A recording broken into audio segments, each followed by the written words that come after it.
Hello students, welcome back to Bios 3। I hope mostly आप में से वो बच्चे हैं जो OMR शीट पे ऑलरेडी प्रैक्टिस कर रहे होंगे, but still may be some students are there जिन्होंने अभी तक OMR शीट को नहीं प्रैक्टिस करना शुरू किया है। तो आप उससे घबराओ मत। इस वीडियो में आपको समझ आएगा कि कैसे आपको अटेम्प्ट करना है, क्या करना है और कौन सा आपका इफेक्टिव तरीका है to fill your OMR sheet. सबसे पहले देखो, आपको इस तरीके से आपकी ये शीट नज़र आएगी, OMR शीट। हम यहाँ से स्टार्ट करते हैं। So candidate should ensure that roll number and test booklet, just give me a second, yes, and test booklet number have filled and mark correctly. अब देखो, सबसे पहले आपके पास एक रोल नंबर होगा। सपोज आपका roll number 175432108 suppose this is the roll number. तो जीरो में कंफ्यूज मत होना, जीरो आपकी सबसे बॉटम लाइन में दिया जाता है। अब आपको पता है कि इसको आपको फिल करना है, ठीक है। तो 1 है तो पहले तो आप एक आउटलाइन बना लो इसकी अच्छे तरीके से, ठीक है, और फिर उसको थोड़ा थोड़ा अंदर की तरफ फिल करना स्टार्ट करो। तो उससे क्या होगा, आपका वो ढंग से फिल हो पाएगा, ठीक है। अभी मैं स्क्रीन पे आई एम डूइंग इट तो वो उतना प्रॉपर नहीं हो पा रहा है। आप OMR शीट पे करोगे, it will be filled properly, ठीक है। तो यहाँ पे आओगे तो आपको 7 को फिल करना है अच्छे से। इधर आओगे तो आप 5 को अच्छे से फिल करोगे। पहले एक आउटलाइन भर लो और उसके बाद फिर आप अंदर की तरफ इसको आराम से फिल कर सकते हो। अंडरस्टूड। इसी तरीके से आपको यहाँ पे 4 आ जाएगा। यहाँ से आओगे तो 3 भरना है, इधर से आओगे 2, 1, अगेन 0, फिर यहाँ पे 8 और इधर आपका 9। तो ये तो होगा आपका रोल नंबर। इसके बाद टेस्ट बुकलेट नंबर, जो आपको क्वेश्चन पेपर मिलेगा उसके ऊपर एक बुकलेट नंबर रहेगा, एक टेस्ट बुकलेट नंबर रहेगा, वो आपको फिल करना है। कुछ भी हो सकता है, 5, 3, 2, 7 जो भी रहेगा। तो वो आपको इस पे यहाँ पे 5 इधर से भरोगे, 3 इधर से भरोगे, 2 इधर से भरोगे, इस तरीके से आपको फिल करना है। टेस्ट बुकलेट कोड वैसे तो आपका इसमें ऑलरेडी फिल्ड होता है, बट अगर नहीं है, फॉर एग्जांपल N1 लिखा हुआ है आपकी बुकलेट के ऊपर, जैसे कि देखो मैं आपको यहाँ ड्रॉ करके दिखाती हूँ। जैसे आपको ये क्वेश्चन पेपर मिलेगा, यहाँ पे आपका टेस्ट बुकलेट नंबर मान लो N1 करके लिखा हुआ है, तो आप यहाँ पे N1 लिख देना। बाकी इसमें इतना टेंशन लेने वाली बात नहीं है, यहाँ पे रहता है ज़्यादातर आपका, ठीक है। आपको इस पर कुछ नहीं करना है, आंसर शीट नंबर, ठीक है। आपको यहाँ पे अब क्या करना है, डिक्लेरेशन बाय द कैंडिडेट। इसको ध्यान से देखो। I declare that particulars and signature on this OMR is mine. Further declare की ये जो फिल्ड इन चीज़ें हैं ये सारी ओरिजिनल कॉपी की तरह ही हैं। सिग्नेचर करना है आपको with time in running hand writing में करना है, ठीक है। प्लस यहाँ पे फिर आप अपना नेम फिल करोगे, अगेन रनिंग हैंड राइटिंग में। मदर नेम लिखोगे आप अपना रनिंग हैंड राइटिंग में, फादर का नेम लिखोगे। Candidates left hand thumb impression इधर आएगा, ये आपका इन्विजिलेटर का रहेगा, आपका नहीं रहेगा इसके ऊपर। अंडरस्टूड।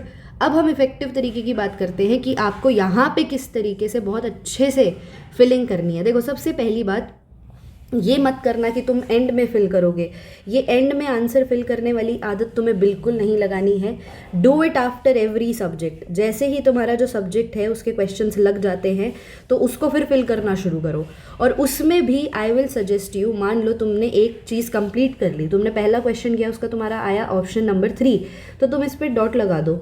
यहाँ पे इतना तो कर ही सकते हो ना, यहाँ पे तुम क्या करो, डॉट लगा दो, ठीक है। अगले का आंसर तुम्हारा 2 आया, डॉट लगा के छोड़ दो, फिर डॉट लगा दो, डॉट लगा दो, डॉट लगा दो। अब मान लो तुम्हारा सेक्शन पूरा हो गया है, तो फिर तुम उस सेक्शन को पहले वापस से फिर यहाँ पे फिल करना स्टार्ट करो। पहले एक आउटलाइन बनाओ, फिर अंदर की तरफ फिल करो, ठीक है। ये चीज़ आपको करनी है, तो परफेक्टली फिल रहेगा आपका सर्कल। हर सब्जेक्ट के बाद करना है। प्लस ये डॉट लगाने वाली स्ट्रैटेजी प्लीज़ अपना लो।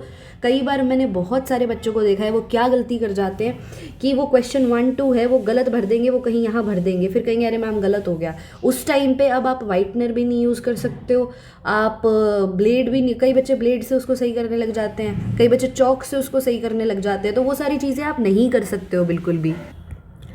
आप मल्टीपल डॉट्स भी नहीं फिल कर सकते हो। आपने मान लो ये एक फिल कर दिया, ये फिल कर दिया, ये भी नहीं पॉसिबल हो पाएगा। और अब गलत हो गई तो हो गई, अब कुछ हो भी नहीं सकता। तो सबसे बढ़िया तरीका, सेफ रहने का तरीका यही है कि आप पहले डॉट लगा दो जो आपको सही लगता है, और उसके बाद उसको फिल कर दो, ठीक है। और every subject, after every subject आपको ये चीज़ फॉलो करनी है रिलीजियसली। सेक्शन बी पे थोड़ा ध्यान रखना। सेक्शन बी में आपको पता है कि आपको 10 क्वेश्चंस करने रहते हैं, तो पहले 10 क्वेश्चंस काउंट होते हैं, तो वो ध्यान से करते हुए चलना। पता चला तुम सारे क्वेश्चंस कर गए और शुरू वाले तुम्हारे कुछ गलत हो गए, ठीक है। तो रूल नंबर 1, सबसे पहले डू दोज क्वेश्चंस जिसको आपको पता है कि हाँ मेरे सही होने वाले हैं। नंबर 2 थिंग, आप उस पर डॉट मारो, ठीक है। नंबर 3, आफ्टर एवरी सब्जेक्ट उसको फिल करो, after every subject fill that. और नंबर 4 थिंग, अभी के लिए ये अभी वाली चीज़ है कि आप लोग प्रिंट आउट निकाल लो। ठीक है। किसी भी शॉप पे जाओ, नहीं तो प्रिंटर है, कहीं से भी आप अरेंज कर सकते हो। आप OMR शीट्स का प्रिंट आउट लेके रख लो और उसको ना 1-2 बार 10 बार कम से कम फिल कर लो। वहाँ पे जाके ना बहुत बच्चों को OMR शीट पहली बार देख के पैनिक क्रिएट हो जाता है, तो वो तुम्हारे साथ नहीं होना चाहिए, है ना। तो इतनी चीज़ तो आप इंश्योर कर सकते हो ना, प्रिंट आउट ले लो प्लीज़ इसका और उसको अच्छे से फिल कर लो, ताकि उस टाइम तुम बैठोगे ना तो तुम्हारे लिए एकदम से नई चीज़ नहीं होने वाली है वो, और इसमें तुम्हारा फिर टाइम नहीं जाएगा, ठीक है। क्योंकि इसको भरते वक्त बहुत ज़्यादा सेफ्टी रखनी होती है। अब मान लो कि तुम्हें क्वेश्चन सही आता था, तुमने गलत भर दिया, या तुमने यहाँ पे टेस्ट बुकलेट नंबर गलत डाल दिया, तो वो बुकलेट नंबर के हिसाब से ही तो क्वेश्चंस चेंज वो चेक होंगे ना तुम्हारे। अगर बुकलेट नंबर चेंज कर दिया तो वहाँ पे क्वेश्चंस शफल हैं, तुम्हारे पेपर में अलग थे, तो गई पूरे तुम्हारे मार्क्स तो सारे। समझ रहे हो बात को। तो ये सब सिचुएशंस ना क्रिएट हो, तो इसके लिए अपने पास पहले प्रिंट आउट्स निकाल लो और उसको फिल करना स्टार्ट करो। बहुत मुश्किल काम नहीं है, लेकिन हाँ अगर पहली बार देखोगे तो मुश्किल काम है, ठीक है। तो ये कुछ बातें थी जो आपको ध्यान रखनी थी। I hope you understand it well. अच्छे से बिना पैनिक किए पढ़ाई करो, keep learning, keep revising. All the very best.